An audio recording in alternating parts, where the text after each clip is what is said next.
গালাগালি পারবেন না।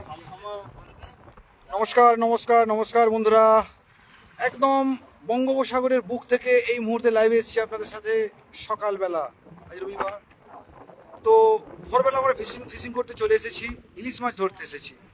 এই হলো উত্তাল জলরাশি, জাল আমাদের দেওয়া হয়ে গেছে, আর দূর দূরান্তে প্রচুর নৌকা ট্রলার, তারা সবাই ফিশিং করতে এসেছে। আকাশের এই রকম একটা পরিবেশ চলছে, কোথাও মেঘ, কোথাও রোদ্দুর, কখনো বৃষ্টি চলছে, আর এই উত্তাল জলরাশির বুকে চলছে ইলিশ মাছ ধরা। তো আমরা জাল দিয়েছি, জাল দিয়ে এখন অপেক্ষায় আছি। তো ঘন্টাখানেক পরে আমাদের এই জাল তোলা হবে, ততক্ষণ আমরা এখানে ওয়েট করছি, অপেক্ষায় আছি। তো আশা করছি আজকে রাত্রেবেলা আপনাদের হাতে যে ভিডিও তুলে দেব তাতে জীবন্ত ইলিশ দেখাতে পারবো, কারণ অনেক বন্ধু বান্ধব যারা আমার আছেন এই ফেসবুকে, যারা আমার এই পেজের সাথে যুক্ত আছেন, প্রায় প্রত্যেকেরই ডিমান্ড যে ইলিশ মাছ দেখবেন তারা।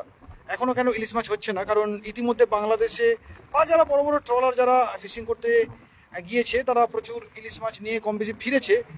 তো আমরা আজকে চলে এসেছি, আমি একটা সুযোগ পেয়েছি, একটা বড় নৌকায় ইলিশের ফিশিংয়ে এসেছি, পুরো টিম এসছে আমাদের, প্রায় 7 জন, আমাকে নিয়ে 8 জন আছে, সবাই অপেক্ষায় আছে। আমরা জাল ইতিমধ্যে পুরো জালটা দিতে পারিনি, কারণ এই নদীতে বা এই উপকূলে, এই বঙ্গোপসাগর উপকূলে প্রচুর ট্রলার ইতিমধ্যে জাল দিয়েছে, যে কারণে পুরো জালটা আমাদের দেওয়া হয়নি।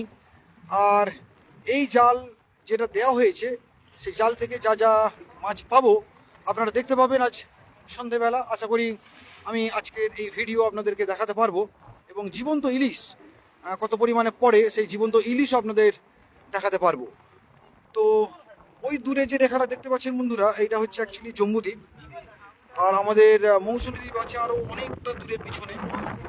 আর তারও পিছনে যদি এই দিকটাই দেখায়, এই দিকটাই হচ্ছে গঙ্গাসাগর আর সাগরদ্বীপ।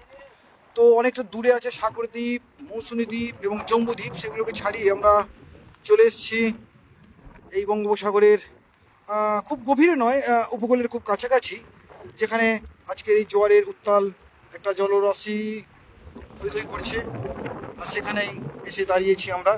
জাল দেওয়া হয়ে গেছে, তাই অপেক্ষায় আছি। তো আপনারা থাকুন, সঙ্গে থাকুন এবং দেখতে থাকুন আমাদের এই কাগজের নৌকো পেজ।